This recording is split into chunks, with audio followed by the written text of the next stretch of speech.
Hello, everybody. Welcome to my stream. I'm DC. You can find me all over the internet under DC Lasair. That's DC Lasair. Just making sure everything is working as intended. Very quick. Hey, hope you're doing good. Today for Tech Friday, we will be talking about cameras. But before we get to that, let me go through all my streams and make sure everything is going like I think it should. That one is... How's that one? That one's going too. Yay, everything's working. Okay. So, hope you're all doing well today. Pretty fantastic. We're going to talk about cameras. We're going to talk about some TTRPG stuff. It'll be great. Oh, let me open my camera. You need to focus right now. There you go. Good job, camera.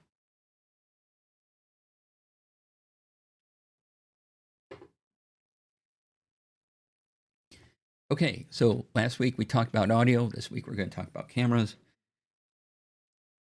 I am rapidly trying to think if there are any announcements. Next week should be normal stream week, I think. So when I come back on Monday, we'll be back to video games. Tuesday, video games. Wednesday, we'll go back to our latest Gunpla model. Thursday, more video games. Friday, another Tech Friday. And JD Lady Rex, hello, welcome on in. Good to see you both.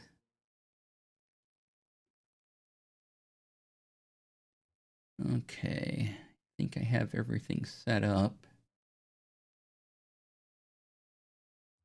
Let me go here. Spoilers, maybe, I don't know. I just want to make sure this is working.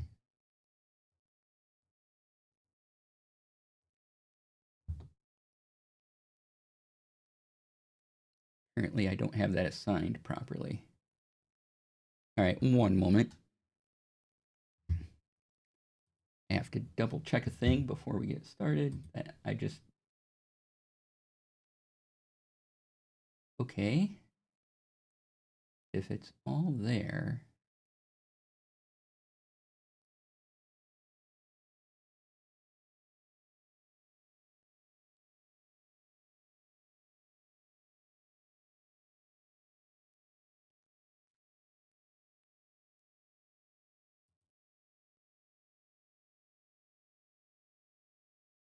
Sorry, I'm trying to correct a thing. Because I don't know.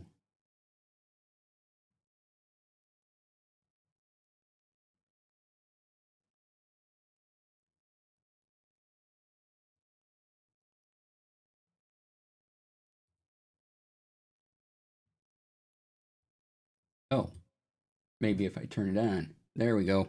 Okay. Problem solved. So yeah, that works. All right. Okay. Hope you're all looking forward to the weekend. Thanks for joining me. Bunch of stuff. Yay. Bunches of stuff. Bunches of stuffs. Yeah. All right. Today is Tech Friday. Welcome on in, everybody.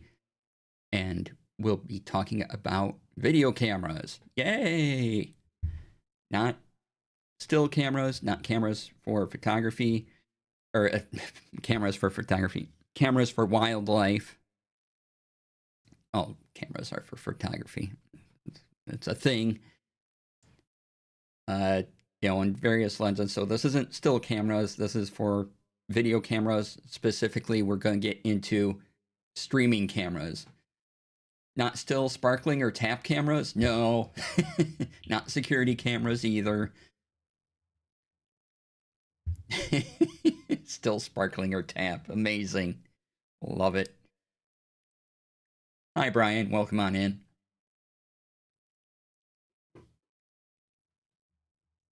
All right. So, first things first, we're going to take a little trip back in time and talk about the stage, where you would have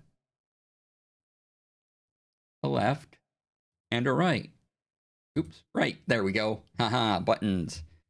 And then if I were up on stage, so I have my camera switched around now, so this is left, this is right. Usually I have it switched the other way so that when I hold up text, you can read it without having to reverse it in your brain.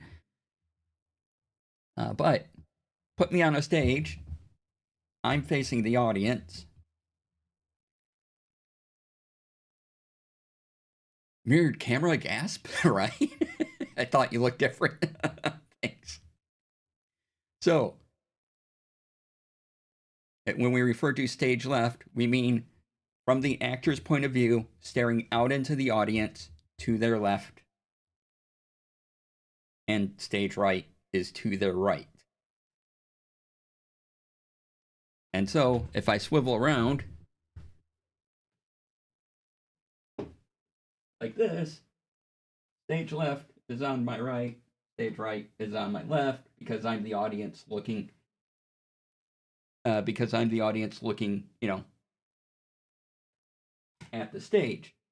Now, this position, that position, turned around, can then be referred to as house left and house right, where it's the audience looking at the stage.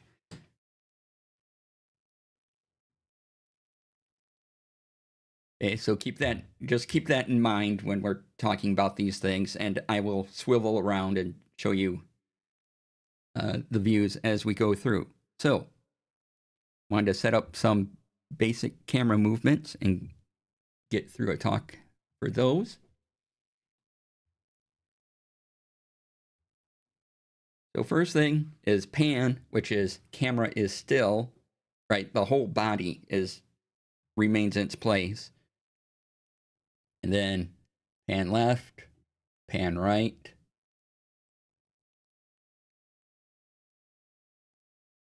And tilt up, tilt down.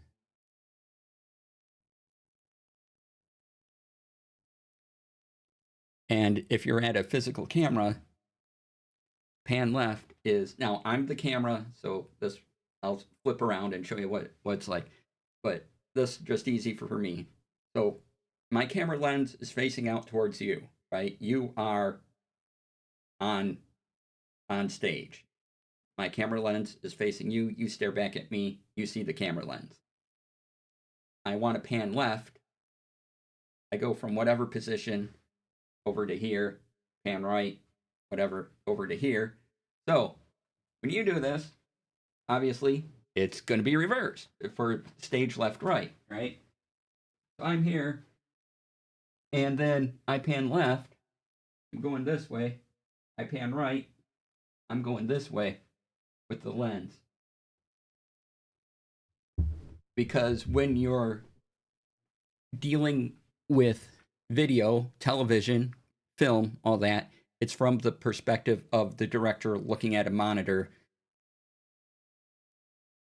And so that left right will be reversed, and from the camera perspective instead of the actor perspective.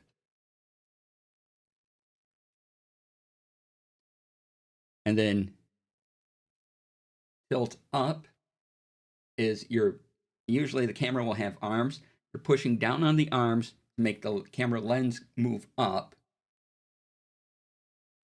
To tilt up, right? Tilt up, then tilt down. And so tilting down would be lifting up the camera arms so that the lens goes this way.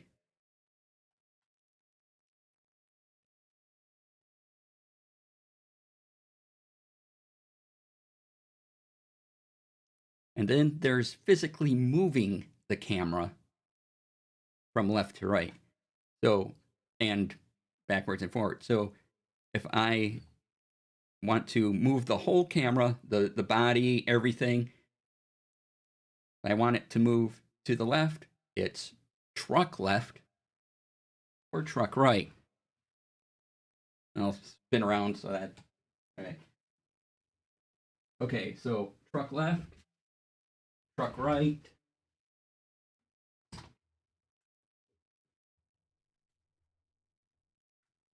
All right, and then there's the dolly, which is forward and back. So dolly back, dolly forward, and usually you have cameras on tracks to do these moves smoothly, or hopefully your surface is a smooth surface. Otherwise, any little bump is going to transfer to the image in the camera. So let me see. And then, of course, there's zoom, which is stationary camera. And then, we get close. We get real close. We keep getting closer. And you zoom in. But usually, you kind of want to avoid zooming if you can. And so, yeah, you think of the camera lens movement when you're the camera person. Which way is it going? So, the proper way for me to pan left would be start here and go this way, or pan right, start here to go this way, and then it would switch that around for your view in your head. So yeah, those are the basic camera moves. Oh, there's also one called pedestal, which is some cameras are on basically giant pedestals that had wheels on them, right? And so you could unlock a thing. Sometimes there are just big wheels that you locked and unlocked to do all these things, and the whole body it would be like moving the arm of the tripod straight up. That camera's here. Here's your. It's resting on the tripod, and if you do that, that's pedestal up, pedestal down. You're probably not going to do that too much. There's things like rack focus and that as well, but which is one part blurry, one part in focus, and then what's in focus and out of focus switches. You see that a whole lot in movies because it looks cool. And there was a person whose job it was, I think it's still a position, to rack focus, where they're next to the camera person. The camera person's getting the shot, and they have to adjust the focus as the camera's rolling. Yeah, so we have camera movement. Yay, camera movement. But yeah, it's just something I haven't talked about and wanted to get into. We can remove these. Left, right. All right, and if you want an article on camera movements, I have one of those. Oops, I did not. There we go.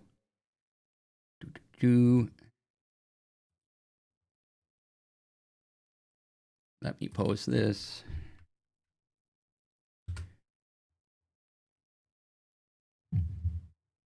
So there, those are the 7 basic camera movements. I just went through all of them. So on stage and being behind the camera, two different things to keep in mind based on your position, relative to things. If you're the actor on stage, then knowing stage left is to your left and stage right is to your right, very important. And so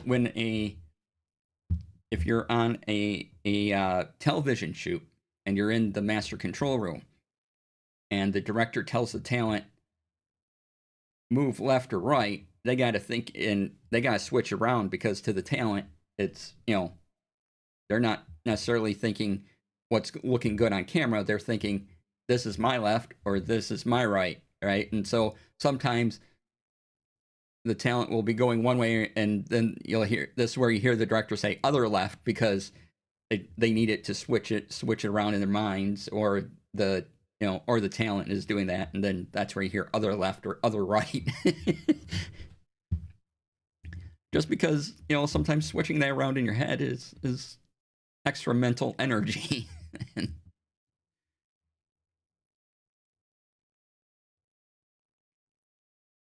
All right, so we covered camera movements. Now let's talk a little bit about cameras themselves, wherein you have a lens, right, on a body.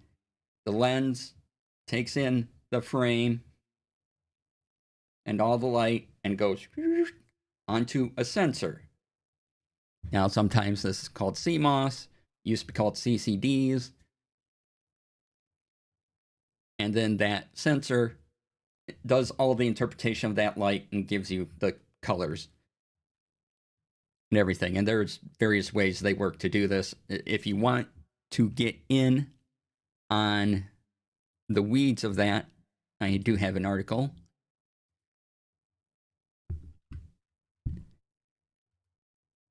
Right there. But the main thing I want to say is when you're thinking about cameras, you're thinking about light. And that means you have three primary colors: red, green, blue. Unlike painting, where you have, like an oil painting or watercolors or something, or you're on a canvas, you have, CMYK, you have color wheels and things like that. But for cameras, we're talking about light. And so sometimes I have to adjust my thinking because most of my studies was with a video camera. So I'm mostly thinking in red, green, blue, light. Not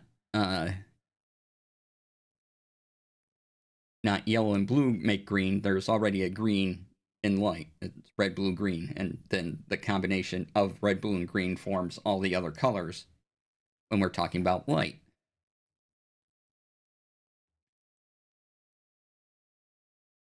So yeah, so looking at mini painting stuff and when they make the effect light and how they pull that off with something like a slap chop or something, I'm just like, oh, okay.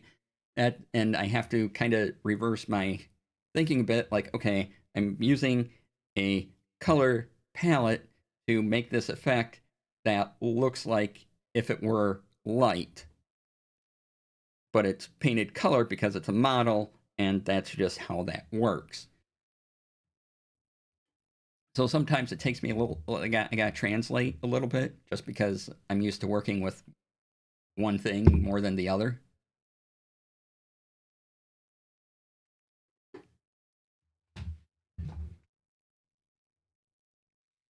And so, yeah, when we're looking at cameras, think about the sensor and the light coming into the sensor and the activation of red, green, and blue pixels in different combinations to form the image. And, there's a bunch of physics and science you can look into, and that camera sensors article I posted is a good starter point for a lot of that.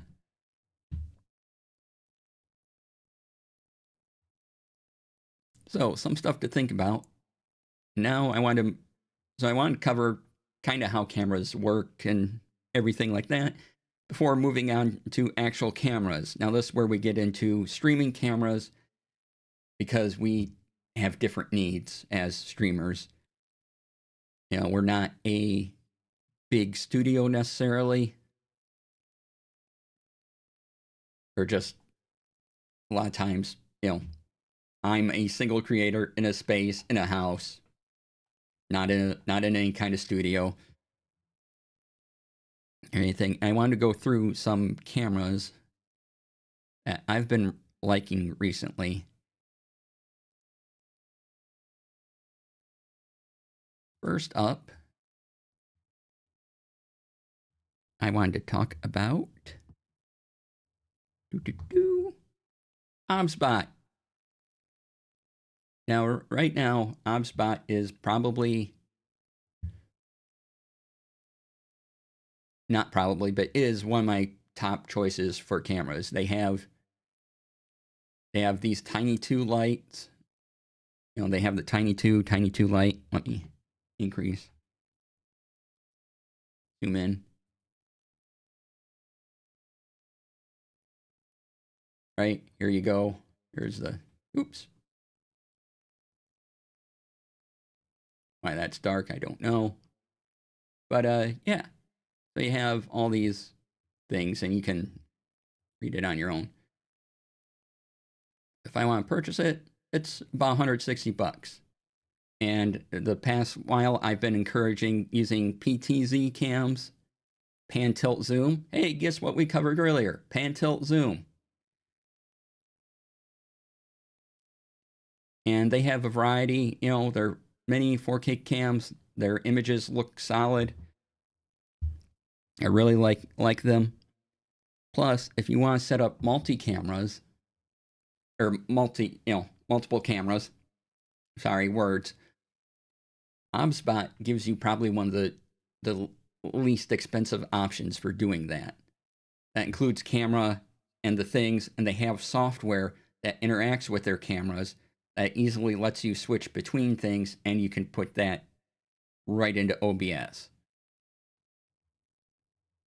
And so if you're looking for cameras, and if you think you want a multicam setup, take a look at what OBSBot has to offer. They have some good stuff. Now, in case you're wondering, I am coming to you from an Elgato Facecam Pro, which I really like because there are a lot of features in the controlling software that made it well worth it to me. But if I got other cameras, they'd probably be OBSBots.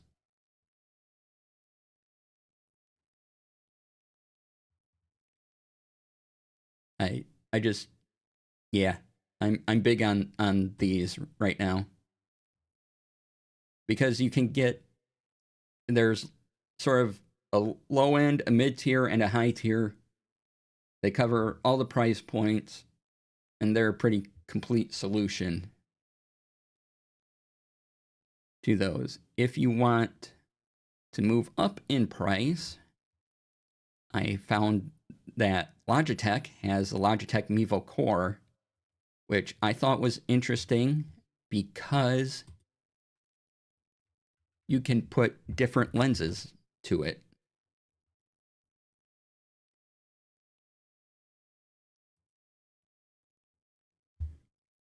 Which gives you a whole host of options. Right here. So it's $999.99 go away at for just the body. You'll have to get your own lens. But this way you can get any kind of lens that fits in here and make any look you want. If you can get the lens, you can make that look, right? They say seamless wireless live streaming anywhere. We can go lens and sensor. You'll see micro four thirds a lot. CMOS, you'll see. Oh, that reminds me something. Going back to sensors. So used to be in cameras, there were CCDs, were the sensors that took in the light and formed the image. That stands for charge coupled device.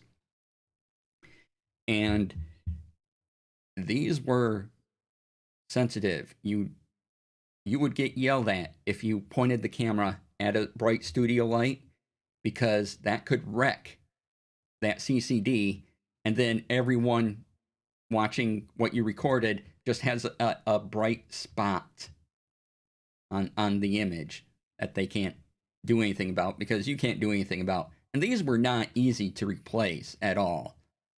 You couldn't just open up, swap out the bit. You'd have to send it to a specialty shop.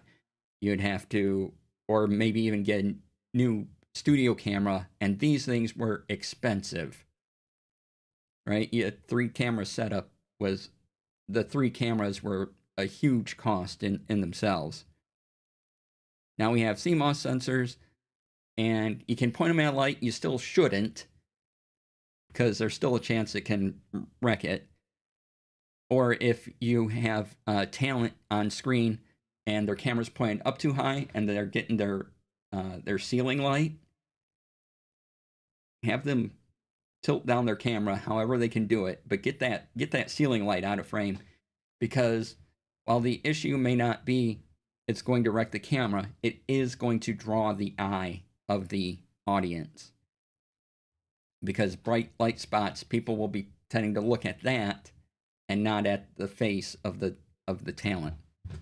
So keep that in mind. Any bright spots that aren't the talent, you want to eliminate those, and also help your cameras survive longer.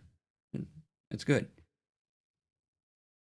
But yeah, I've heard people get yelled at for pointing, leaving these cameras pointing. You know, they get a light in the shot and it's there for a minute, and you're like, hey, move it. You know, and sometimes it happens, right? You're moving the camera, as long as you're not on that light for any length of time, you just kind of go, oops, sorry.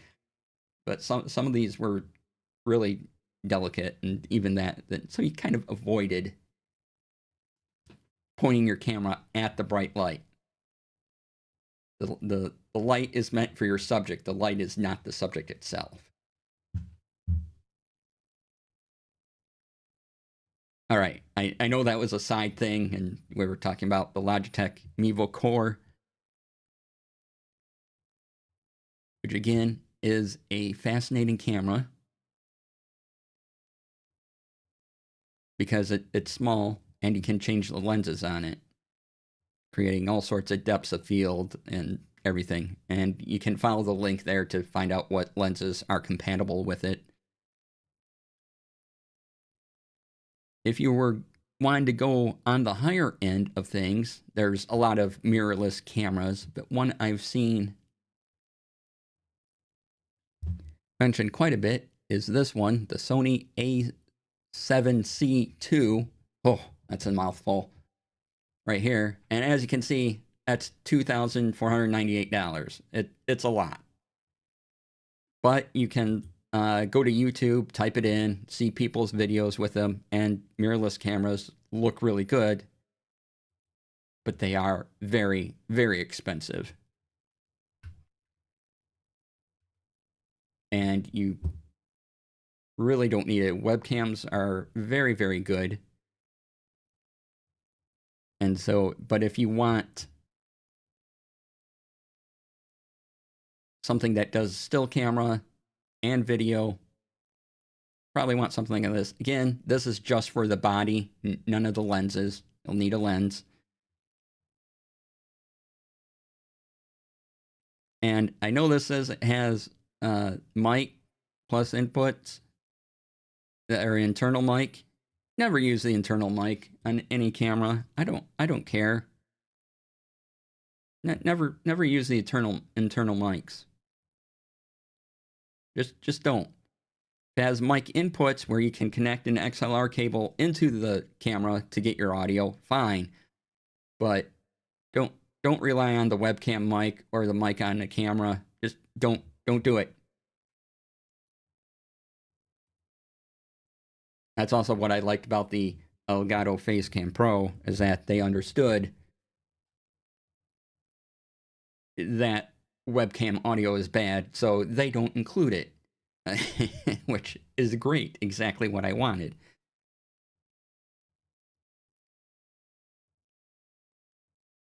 All right, and then I want to go over one more camera, which is, one more type of cameras. Where did that go? Sorry, I need to find a fact out about these real quick.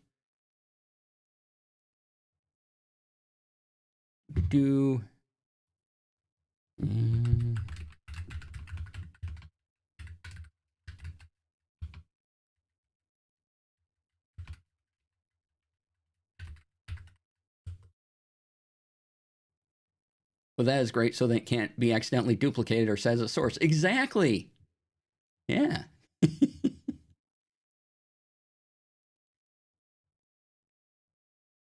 So another camera pick, and these are pricey too. These are $1,000 range, roughly.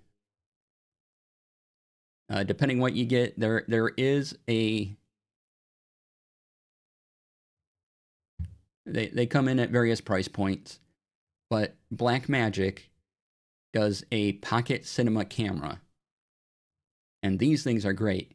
The Rivals of Waterdeep finale, when we were at the Chicago podcast studio, they had these Blackmagic pocket cinema cameras. And what's nice about them is they work really well with DaVinci Resolve, because Blackmagic makes DaVinci Resolve. So, go figure, they make something that works with their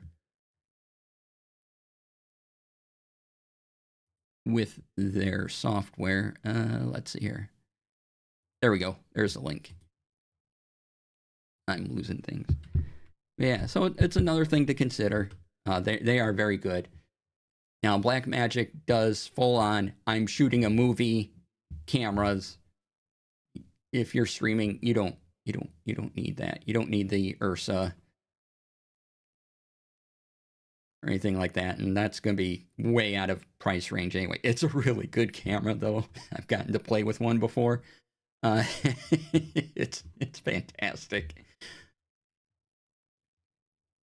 But these pocket cinema cameras that they do are also very good. I really like them. I've seen them in use and have used Blackmagic cameras before. So if you can swing it, take a look at those. Or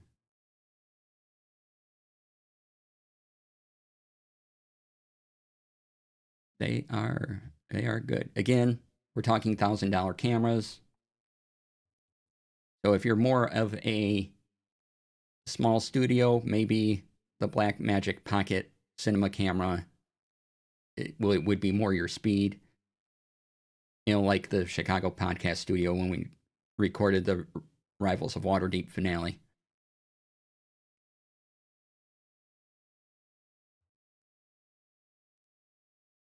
And yeah, they're fantastic.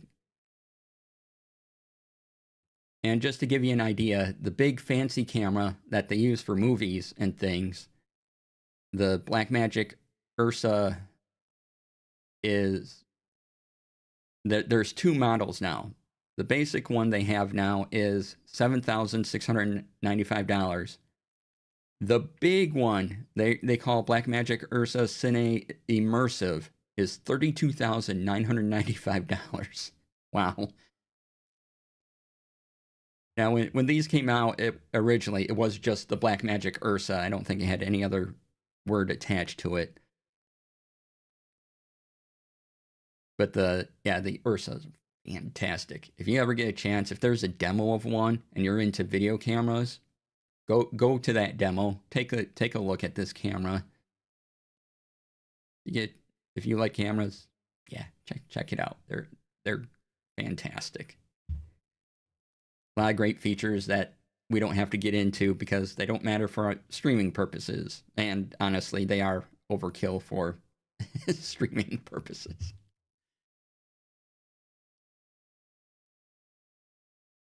All right, so we've gone over some cameras. If you want some other opinions on cameras, you'll find multiple best streaming cameras, best streaming webcams 2025. There's multiple of these articles. Here's one from ZDNet that has some selections, including the Logitech Mevo Core. But if I was just starting out and looking at cameras, I would probably go with OBSBot.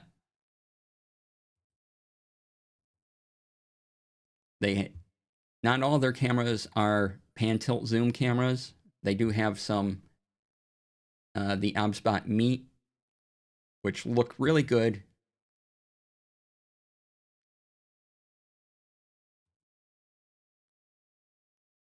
They have the Meet SE, and they're about $130. Well, the Meet 2 is $130. So, yeah, you can get a really good image if you want just a camera that, a tiny camera that gives you a great image. OBSBot is a good way to go. Oh, one other thing about the Logitech Mevo Core is you can do horizontal or vertical with it. I think you can just flip it and it'll do vertical. I think that's right. I better double check. Thought that was a feature.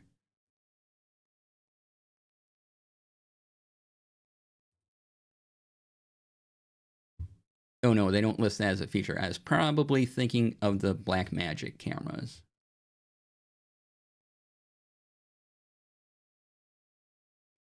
And the Logitech Mevo line does have a multicam app. So if you get other Mevo cameras, even if it's not the Mevo Pro, you can have multiple Mevo cameras up. So that's another possible solution.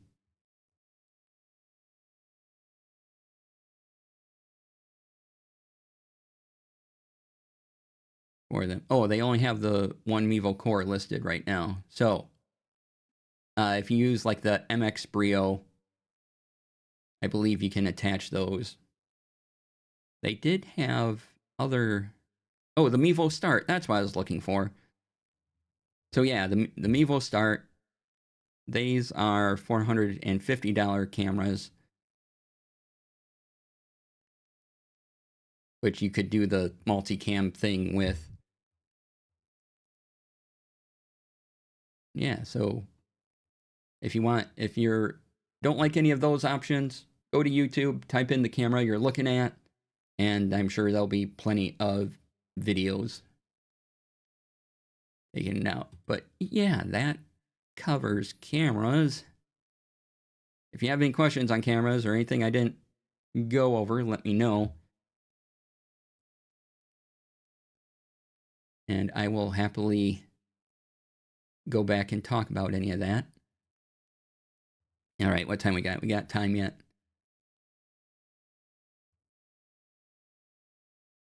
Okay, moving on, related slightly. Last week, Rex mentioned bars and tone. And if you want to know about that, I did find an article about bars and tone, which were color bars and a 1 kilohertz tone. And then you put that into your tape machine to calibrate the color and the sound of the signal you're putting out. Because all these, if you had Betacam machines or just color between VHS decks was different because there are all sorts of different parts put into these things. And so, broadcast studios had their own higher quality things, but they still had to look at various scopes, and the bars and tone at the front of the tape they got would go, okay, for this tape, I need the color here. And yep, we're at the 1 kilohertz tone. There we go. So if you want more on that, there's an article all about broadcast elements and what would normally be put on the front of a video if you were sending it to a broadcast studio.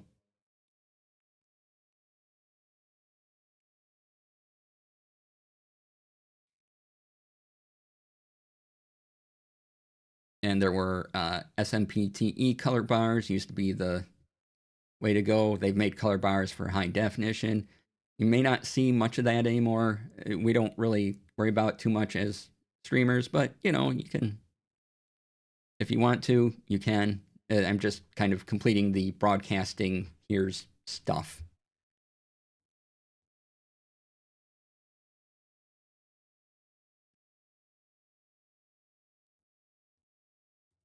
All right.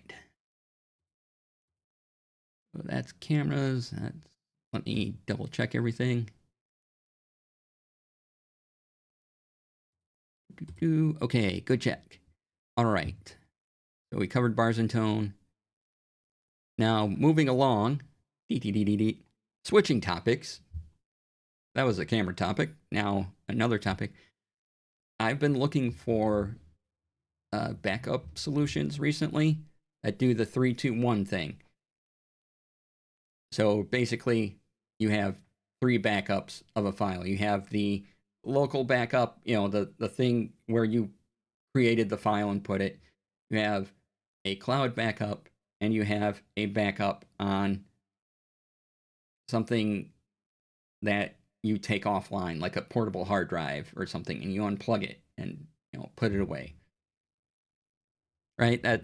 That's what we can do with 3-2-1 backups. And so I was trying to find a solution that let me do that. And I could find backup solutions, right? But every video I was watching, all the websites were very much, we take this chunk of data and we put it to our cloud or wherever.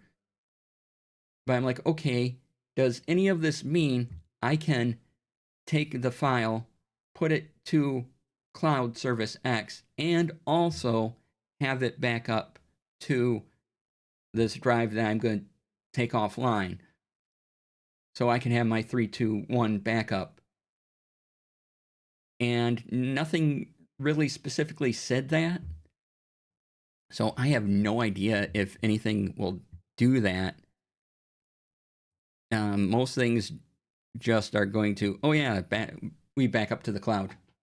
Well, okay, you back up to the cloud, but I also want it on this other drive that's in my possession that I can unplug and put somewhere. Now, most of us will probably be good with local and cloud storage. If you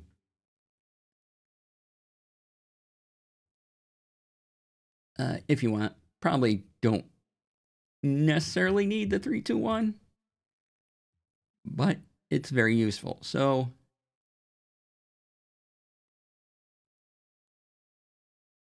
one I was looking at, I'm not sure how to pronounce this, Copia.io, right there. They have because it's free. It was a big thing, and the code is up on GitHub. All that, and it can back up everything, but does it back up to? Again, I can clearly create a backup to one thing, but I want to back up to 2 things. Can I do that at the same time, or can I do that one after the other? Nothing really made that clear to me. They just didn't say that. Doesn't mean they can't, just means I'm not sure. And then I don't want to spend time on a solution that isn't going to work for me. So if you know of one, let me know.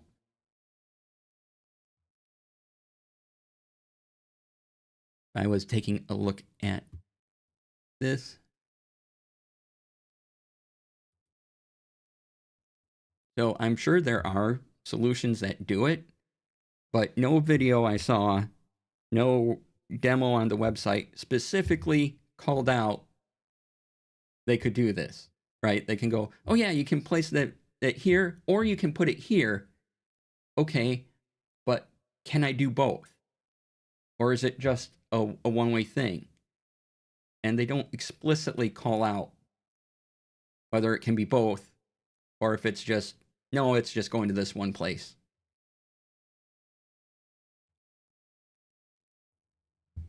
And so if you have anything that would allow me to do that, let me know. Otherwise, I do have cloud backups of things, and that's probably fine for me, but I would also like to put something on a local storage device that I unplug every now and then from my computer, just for my own peace of mind. All right, it is about time for the break. So if you're watching the VOD on YouTube, I'll be editing down later. Thanks for being here. If you are watching live on stream or the VOD over on Twitch, stay tuned because we have TTRPG stuff to talk about and other things, and then we'll kind of get into the relax mode of the day, and I'll answer any questions you have concerning streaming tech or tech you like, just something you want. And if you want to talk about planners, pens, tabletop role playing, it's free for all. It's fun. So come on back for that. Or again, if you're just watching the edited version of this on YouTube, thanks for being here. I appreciate it. And I'll see you next week with another Tech Friday. For those sticking around, be right back. About 5 minutes. Gonna run some ads. See you soon.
All right, welcome on back, everybody. Thanks for sticking around.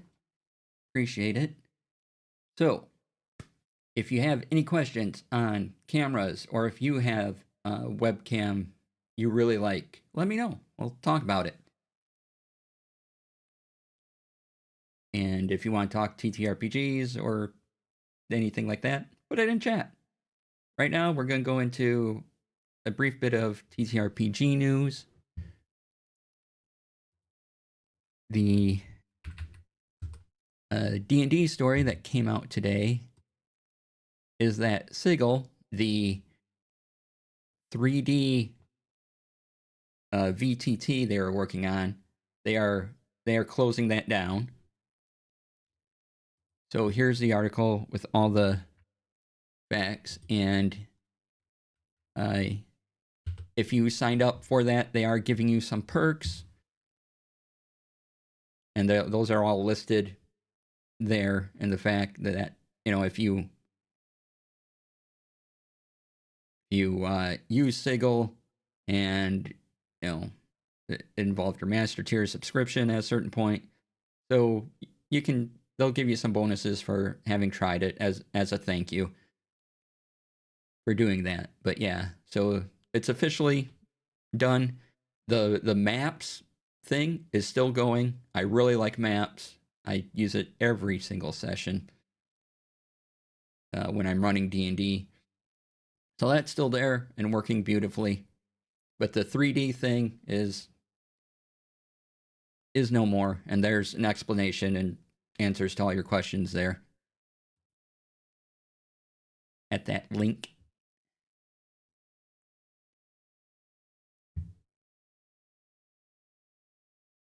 So now moving on, I did want to talk about, there's a YouTuber that goes by Powered Word Spill, and they had 7 awesome tools for TTRPG, online tools for TTRPG usage. And Obsidian gets a little mention in there. So that's fantastic.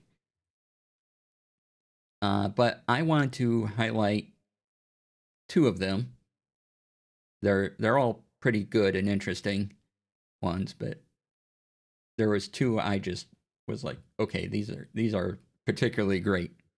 They're all really solid choices though. So after we're done, go watch that video and look at the links and see all the tools there. But the first one is auto roll tables. There's the link, autorolltables.github.io. And here it is. Let me adjust this a second here so we can see the whole thing.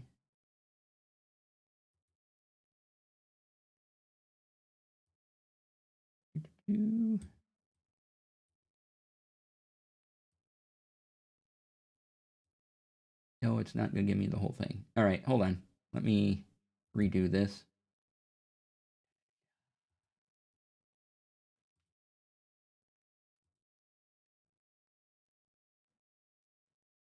Get a new capture going.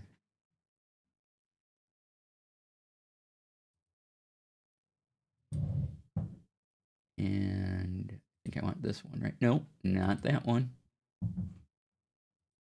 There we go.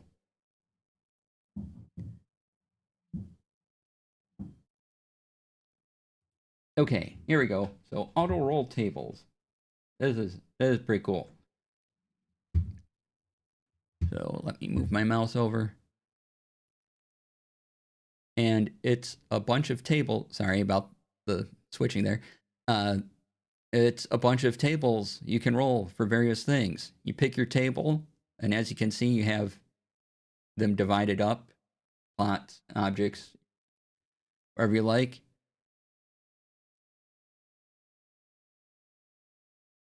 And so let's go back to all real quick and say I wanted a large castle. I click it, And then suggested use tables to roll randomly.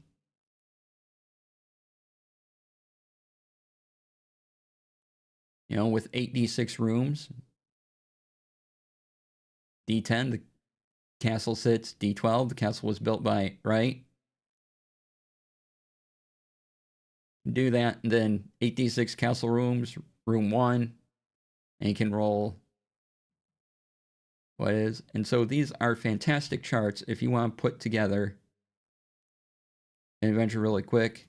Plus, you can copy the current roll if you like, or you can copy the history and then paste it into Obsidian or wherever you choose to keep your notes. You know, you can do a small castle. Let's say I want an aberrant beast. Some of the tables can be rolled more. But, you know, I roll a d20 or d8 and I get these different things. And yeah. And then they have a hex map generator and a region map generator as well. So there's other tools here you can use.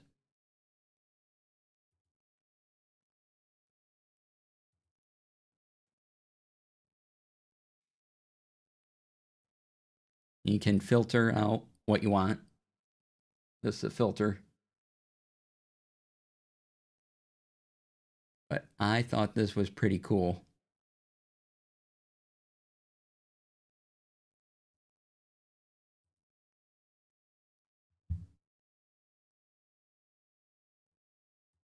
And there's a history tab, you know, showing me what I looked at.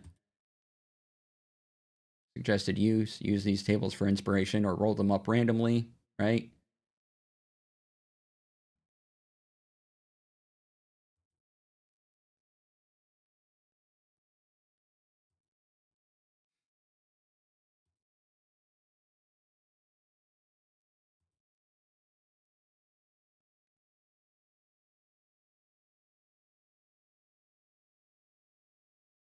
So yeah, suggested rolls, what it means, and or just, you know, pick one out of the things you like here. Yeah, this was great. I love this.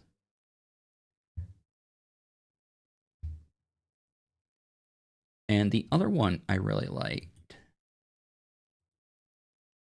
was one called Hero's Diary. And right now, it's still being developed, is my understanding. So right now, it's just D&D character sheets. It uses the SRDs, so you can use the 2014 SRD or the 2024 SRD, whatever they, you know, 5 point whatevers. And yeah, you can make a new character, and the sheets look pretty good. Explore a demo. And as you can see, I have a demo character. These look really clean. Now, because you're not getting all this from a database, you do have to, you know, it's not connected to D&D Beyond. You do have to manually put in stuff. But as you can see, you can tag things, you can put things in, and these look great. So if you're looking for a digital D&D character sheet, Hero's Diary, probably a pretty good choice. You know, you have your proficiencies over here, tracking those things, conditions,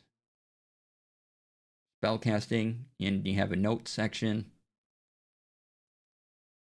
So I really like the look of these. And then on the side, oops, go away. You can short rest, long rest, have your various settings. So character name, species, class, level, hit die. You know, your walk, swim, climb, if you have any of those.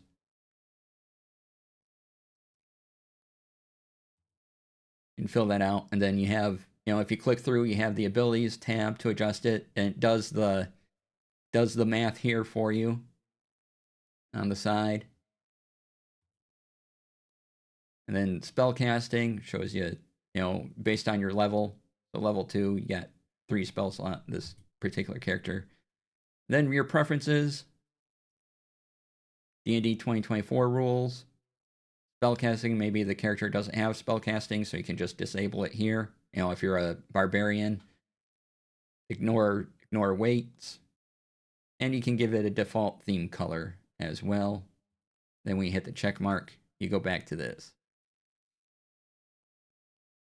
And so if you're looking for something that's not D&D Beyond, I would highly recommend Hero's Diary.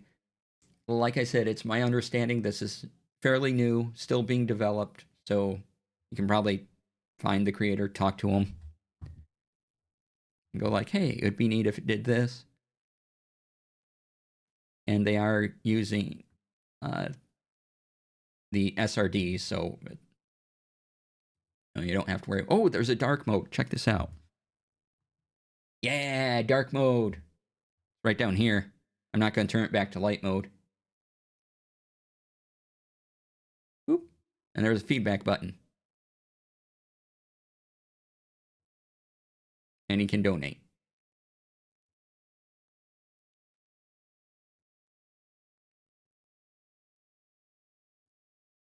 So yeah, those were my favorites. Again, they're all the video I posted earlier are all pretty good tools. Did I post that link? Maybe I didn't post that link. Because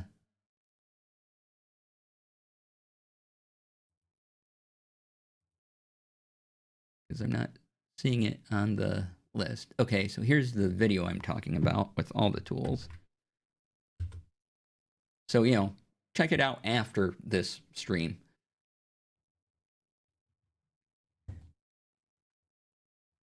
And if you don't want to watch the video, the description lists all the tools anyway.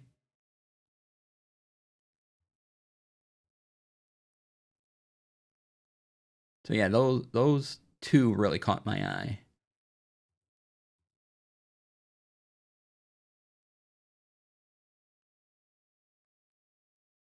Out of all of them. All right. So that was everything I had planned today. So now we open it up. We got lots of time to talk about things. I'm going to look for random stories, things like that, something may have missed while we've been talking or while I was preparing for this stream earlier. So if you have anything, let me know. If you have anything you want to talk about, if you have a planner, pens, all the stuff we normally talk about on here, video games.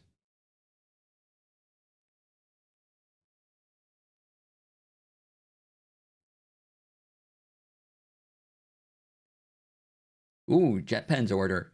Where are you getting? Just what type of thing are you getting from jet pens? I don't necessarily need specifics if you don't want to share them, but you know, planners, pens, some other stationary thingy.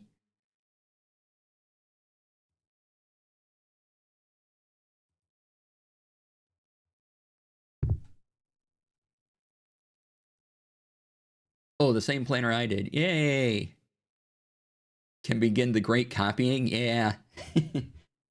And by the way, we're talking. I picked up this one, Campus Diary, because everything's reversed. Sorry. Let me switch that back on my camera.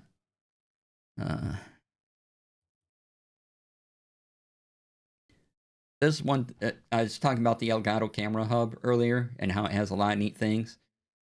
One of the neat things is there's a button that just says mirror, and it lets me flip my camera that way, or I can do that. Just a button press, no. Real easy to do. Plus, it has LUTs, which we've talked about before, and all sorts of features.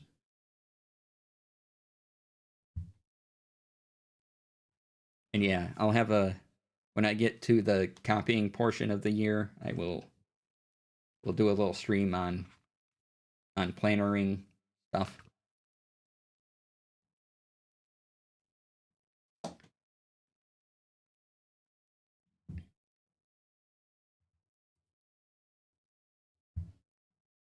All right, let's see here.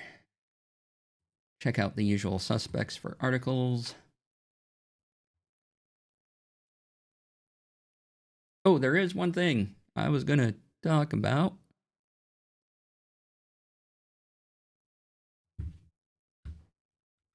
But because I rearranged what I was talking about, okay, that's weird. All right, I need that vault, please. There's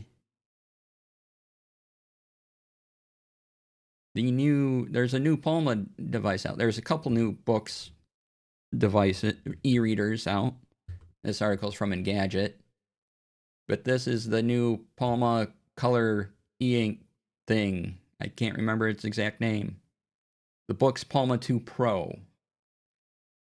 And the Note Air 5C is what they revealed. And these look like great devices. They are pricey, but looks good. I have the Palma 2, which I really like. But if you want to add some e-ink color, there you go.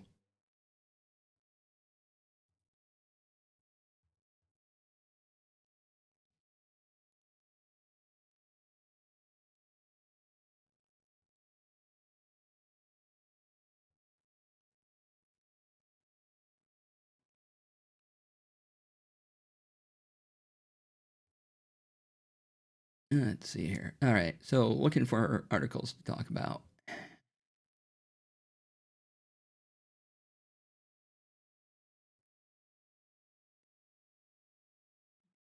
Anything interesting there?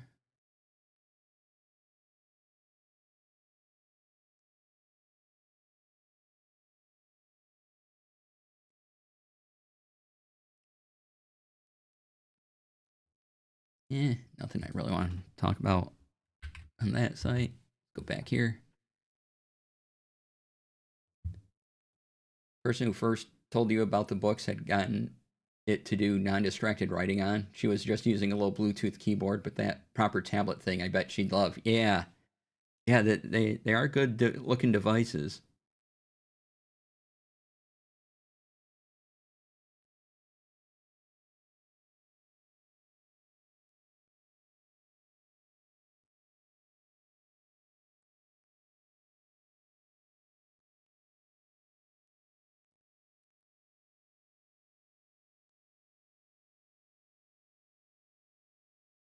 All right, anything? Yeah, I'll put on a little music for y'all while I'm looking at articles. Lower it down just a bit more.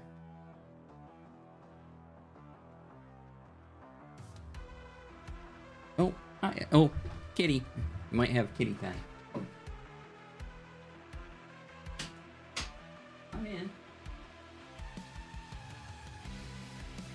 How you doing? You gonna come over here now? Oh, big stretches.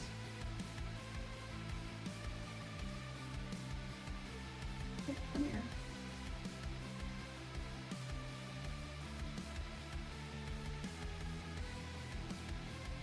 Yeah, we can go up.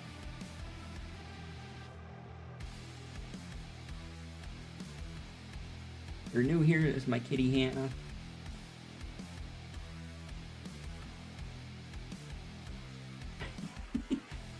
Hold on. You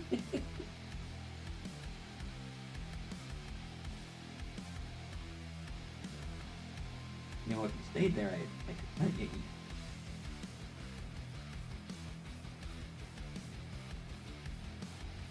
All right. Nope. Hold on a second.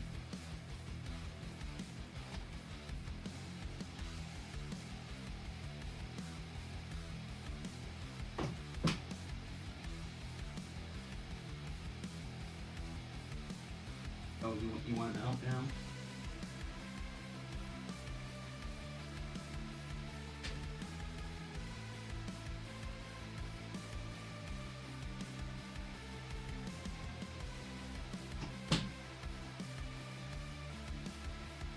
Okay, Hannah's deciding what she wants to do. She hasn't made up her mind yet, so.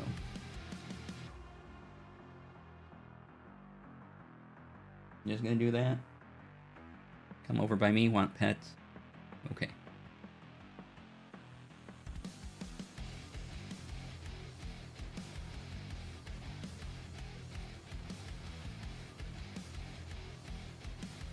There's a Fallout 4 Anniversary Edition coming out November 10th on Engadget.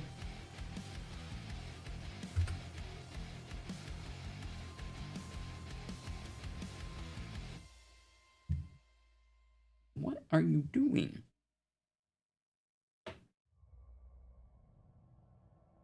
Yes, hi. I'm gonna pick you up again if you're down here much longer.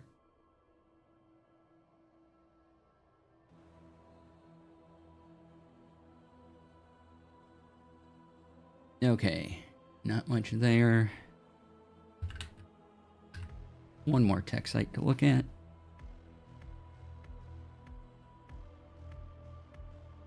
Ooh.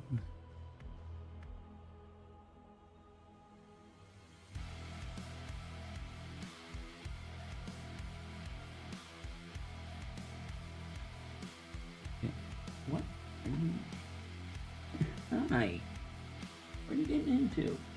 Huh?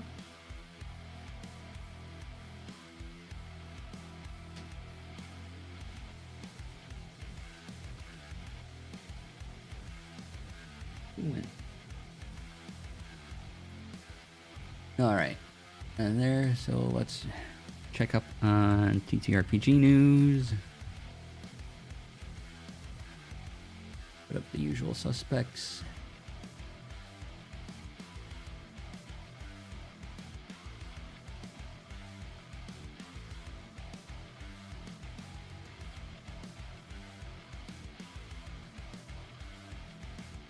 Nope. Hi.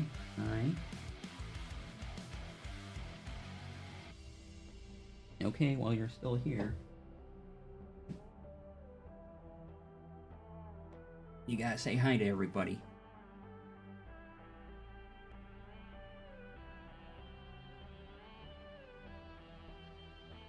JD Lady says hi.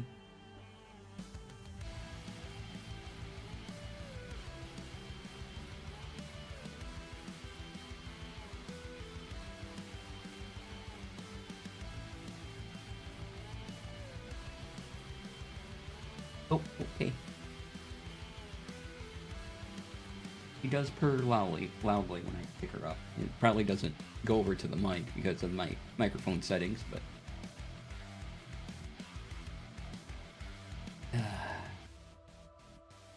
Ooh, almost got a firmware update. Nice. Have to check mine.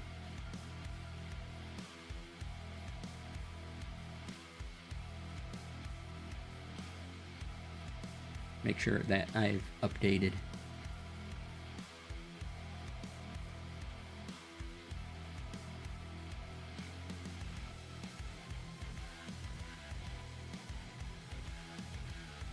Okay, what are you doing?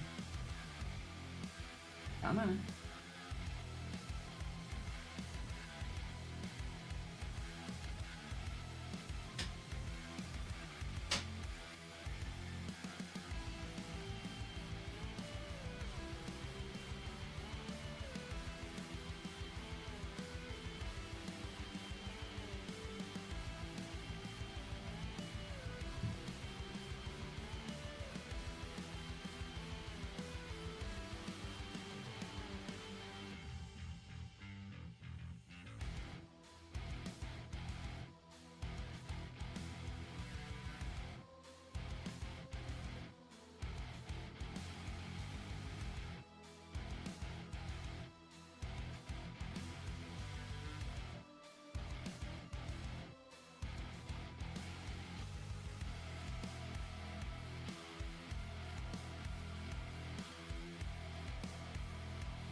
Okay, sorry about that. Kitty had to do a bit of an explore.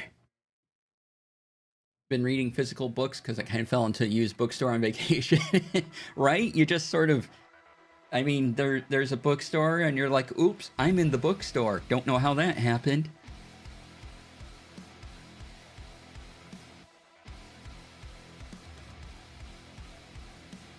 I find that often.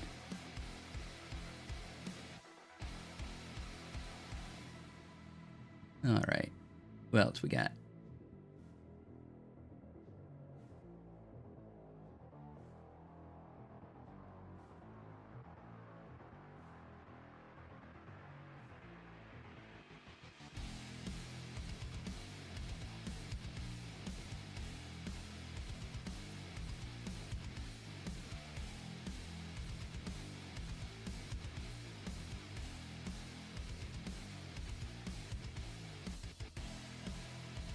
Let's see if they have.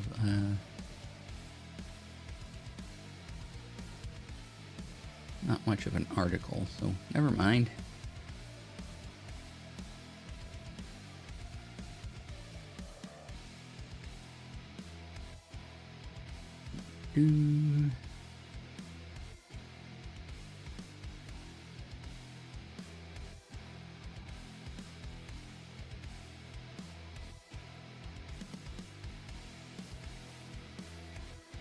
All right, looking for.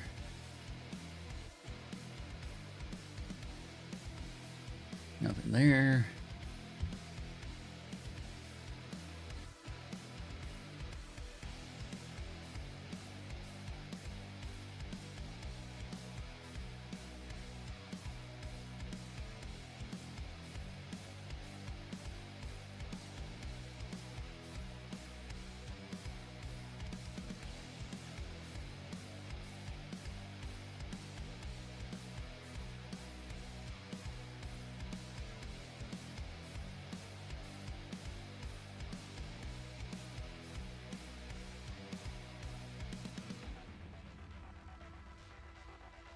Okay. Ooh, this might be fun. Let's see here. Oh, I gotta. Hold on.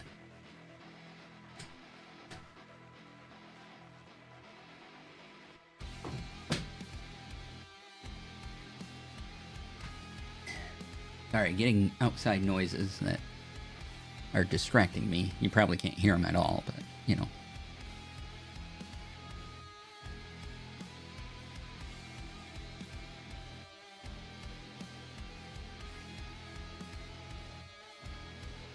Okay. So, if you like Powered by Apocalypse games,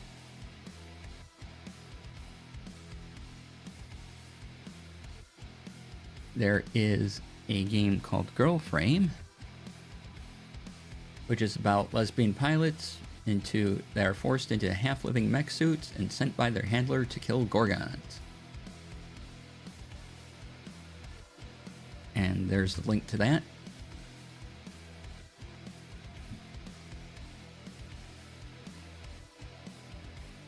Again, it does use Powered by Apocalypse, so whether you like that or not is up to you. But it seems like a pretty cool book. All right, let's see what else we have.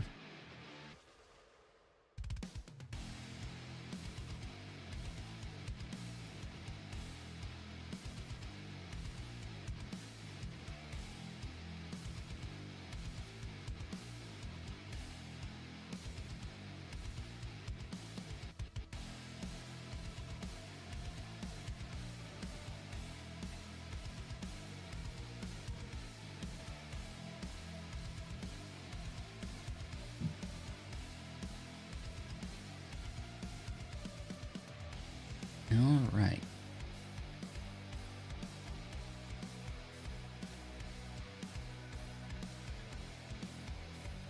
So, I think that will cover just about everything for today. Random stuff to mention.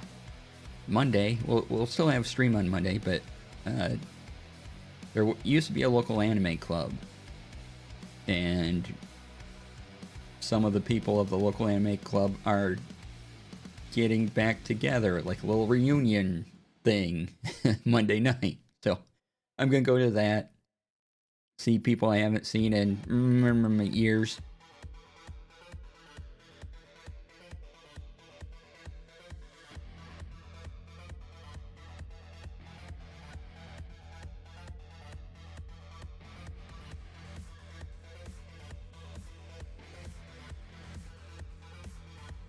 So that should be fun. I really only know a couple people that are going to be there, so who else will show up? No idea.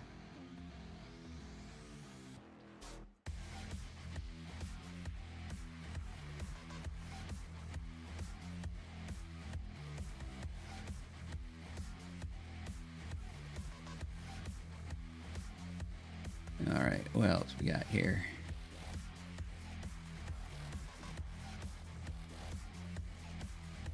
Just going through Blue Sky, seeing if there's any announcements I need to pay attention to.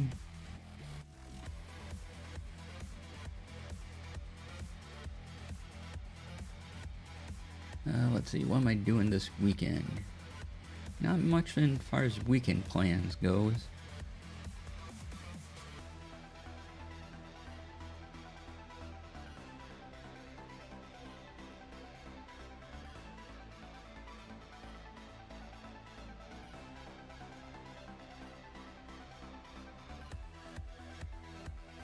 You'll be away next week. Ooh, I hope you're away next week for good things.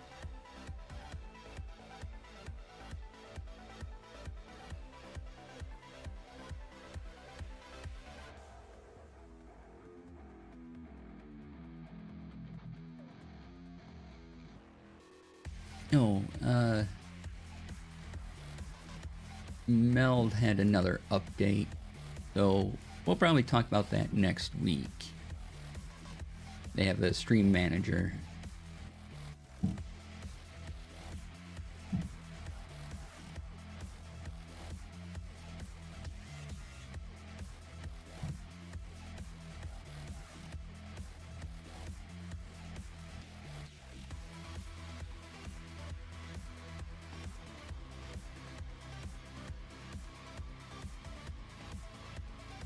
Yeah, maybe we'll take another look at Meld.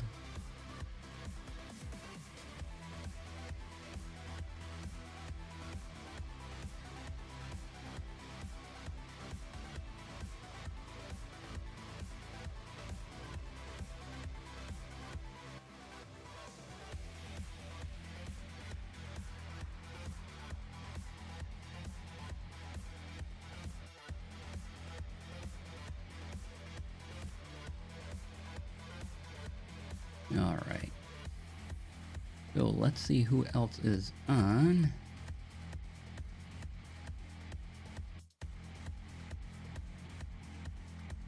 Maybe we can send a raid over to...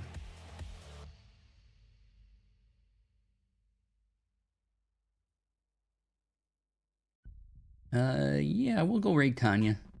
Playing the Outer Worlds 2.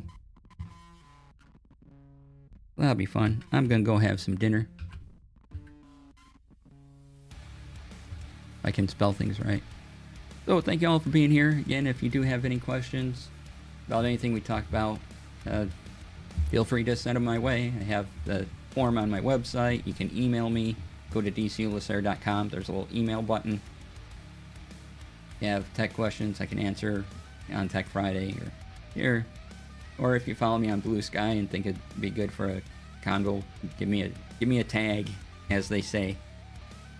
Or as I just said, one of those. I don't know. Anyway, have a great day, everybody. Have a good weekend. Please be kind to yourself, be kind to others, and I will see you all on Monday. Stay tuned for the raid. Bye.